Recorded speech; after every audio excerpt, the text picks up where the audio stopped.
Yo guys, welcome back everyone to Black Cuan. Terima kasih telah mengupdate berita kripto dari channel ini. Teman-teman, ini permainan yang cukup mengerikan ya. Permainan Bitcoin ini sebenarnya supaya siap tahan banting sih sebenarnya menurut saya di sini. Karena ya kita lihat Bitcoin terjadi penurunan. Bahkan ketika saya record ini berada di 67.400-an dolar untuk si Bitcoinnya. Sementara Ethereum juga di 3.500-an dolar. Dengan penurunan 2,7% dalam 24 jam terakhir ini, banyak yang sudah bilang, wah ini sudah top ini. Kalau saya perhatikan terutama dari Twitter luar negeri, alt season itu susah terjadi atau kemungkinan besar tidak terjadi di musim kali ini atau di bull run kali ini. Benarkah demikian? Coba kita perhatikan beritanya, sahabat Black Cuan, sebelum kita bikin kesimpulan yang membuat suasana hati kita yang sedang hold, yang sedang hodl sekarang ini makin tambah gundah gulana. Coba kita perhatikan di sini, Bitcoin berada di weekly low. Ini adalah minggu yang terendah sebelum the Fed cut rate decision, sebelum pemotongan suku bunga dari the Fed tersebut.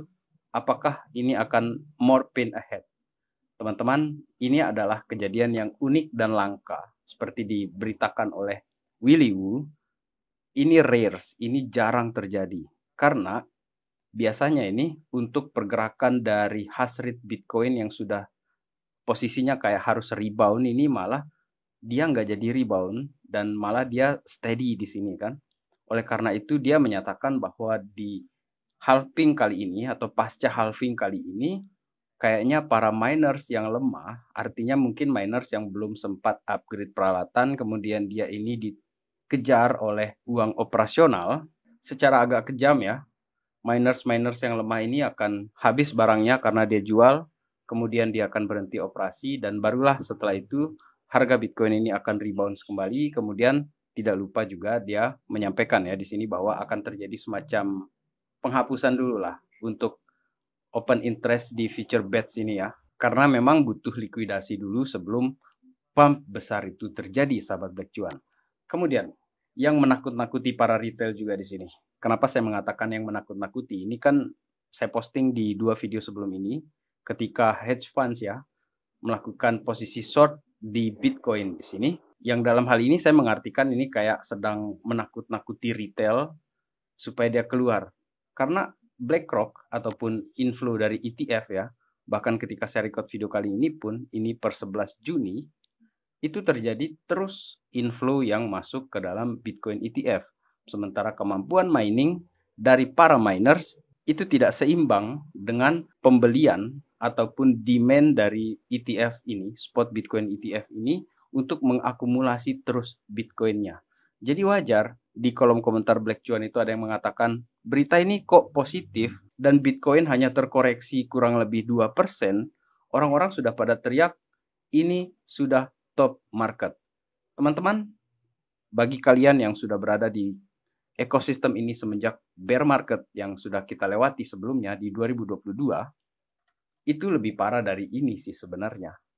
Bayangkan yang pernah jadi abu uangnya itu di Luna Classic ataupun di FTX pada saat itu.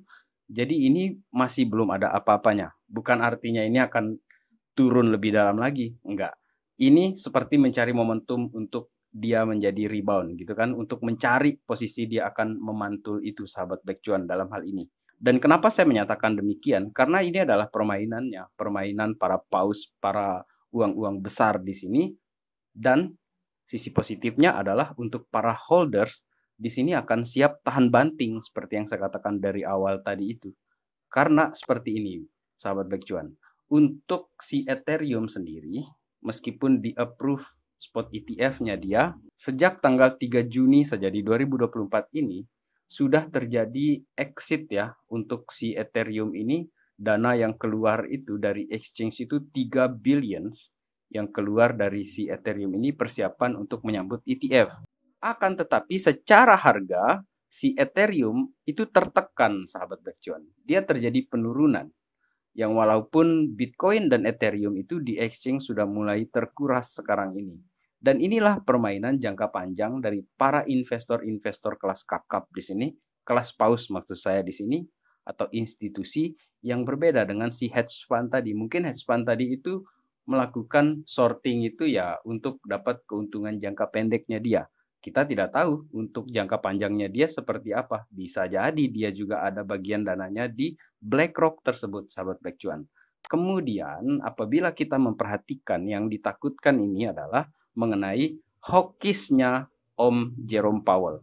Terima kasih untuk Angga Andinata yang memposting ini di Twitternya, bahwa negara yang sudah potong suku bunga dalam hal ini dari tweetsnya dia, beberapa negara sudah melakukan potong suku bunga. Di sini ada Argentina, Brazil, Kanada, Swiss, EU, Uni Eropa, China. Dan yang kita tunggu adalah di tanggal 13 Juni Amerika. Dan yang kita tunggu nanti adalah mengenai good afternoon yang mahalnya Jerome Powell. Karena apabila dia dovish, maka harga naik. Apabila dia hawkish, kemungkinan ini yang paling besar. Di kolom komentar Black Cuan banyak yang meyakini hal tersebut. Kecil sekali kemungkinan dia akan dovish atau dia akan melakukan cut trades dalam beberapa waktu ke depan ini, tidak di bulan ini. Dan apabila dia hawkish sekalipun, sahabat Black Cuan, semoga kita tetap bertahan, stay strong di sini.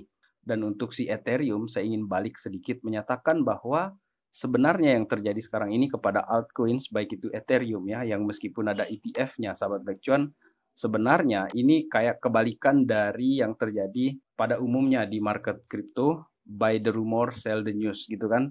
Dan kali ini yang terjadi itu adalah sell the rumor, buy the news. Disinilah permainan ini dimulai. Pemain besar menakut-nakuti para retail untuk jual barang dengan dia menampilkan pasang short segala macam supaya ketakutan retailnya, dan akhirnya mereka yang melakukan serok di sana. Dan potensi perkembangan dari altcoins ini sendiri akibat dari apa yang saya katakan sebagai sell the rumor and buy the news tadi itu, karena apabila si Ethereum ini udah mulai diperdagangkan nanti untuk spot Ethereum ETF-nya di kisaran Juli nanti itu, sahabat Black Cuan, maka resmilah dia dikatakan sebagai komoditi. Dan yang paling diuntungkan nanti dalam hal ini adalah para altcoins, terutama yang ada di dalam ekosistemnya si Ethereum. Dia akan terdampak secara positif akibat dianggapnya si Ethereum ini sebagai komoditi. Tidak sedikit altcoins yang ada di dalam jaringannya Ethereum ini akan merasa pede nanti itu bahwa oh kita juga termasuk komoditi nih, itu kan. Nah, itu yang menariknya, sahabat Black Cuan, dalam hal ini. Dan kalau kita ingin melihat seperti apa pergerakan dari si Bitcoin di sini, yang menarik adalah, sahabat Black Cuan, ini kita kalau perhatikan di time frame 1 minggu saja di sini, sahabat Black Cuan, stokastik RSI ini sudah keluar dari area oversold di sini dan sudah membuat cross di sini. Yang kita tunggu adalah dia up di sini. Dan kalaupun dia turun Bitcoin ini, kemungkinan besar support yang kuat itu ada di 64 dan 65. Dan dari situlah Willy Woo tadi mengatakan akan terjadi bounce dari sana. Dan itu yang kita ekspektasikan dalam hal ini, sahabat Black Cuan. Oleh karena itu untuk sekarang ini, ya kita stay patient. Kita be strong. Dan kalau ada dana dingin, kayaknya akumulasi altcoins yang potensial menurut sahabat Black Cuan itu akan sangat-sangat bagus untuk kita persiapkan di musim alts yang akan datang atau alt season yang akan datang ini. Karena jujur, altcoins ini belum masuk ke dalam alt season yang sebenarnya, yang benar-benar gila yang pernah kita perhatikan di tahun 2021. Saya bisa saja salah dalam hal ini, sahabat Black Cuan, mengenai Bitcoin ataupun altcoins dalam hal ini. Saya bisa saja salah, akan tetapi ini sudah menjadi bagian dari spekulasi saya di bull run kali ini dan saya tidak ingin ketinggalan momentumnya dalam hal ini. Oleh karena itu koreksi-koreksi seperti ini, itu saya anggap sebagai latihan mental dan siap tahan banting kalaupun terjadi yang lebih parah daripada yang ini.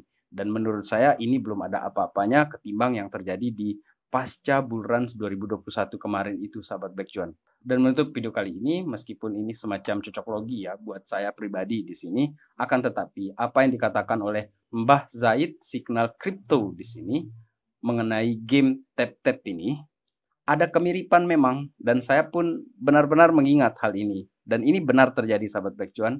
ketika bull runs itu siap berjalan di 2021, game-game seperti Axie Infinity itu hype habis-habisan, luar biasa. Dan kali ini aroma-aroma bull runs ini udah semakin dekat karena melalui GameFi tersebut, dari kerjaan ngetap-ngetap itulah orang ini mengenal kripto, retail akhirnya masuk ke pasar ini. Itu boleh disebut cocok logi, tetapi pengalaman menyatakan demikian dari yang pernah terjadi sebelumnya. Bahwa akan terulang atau tidak, saya kira sejarah baru itu akan kita lihat ke depan ini, sahabat Black Cuan.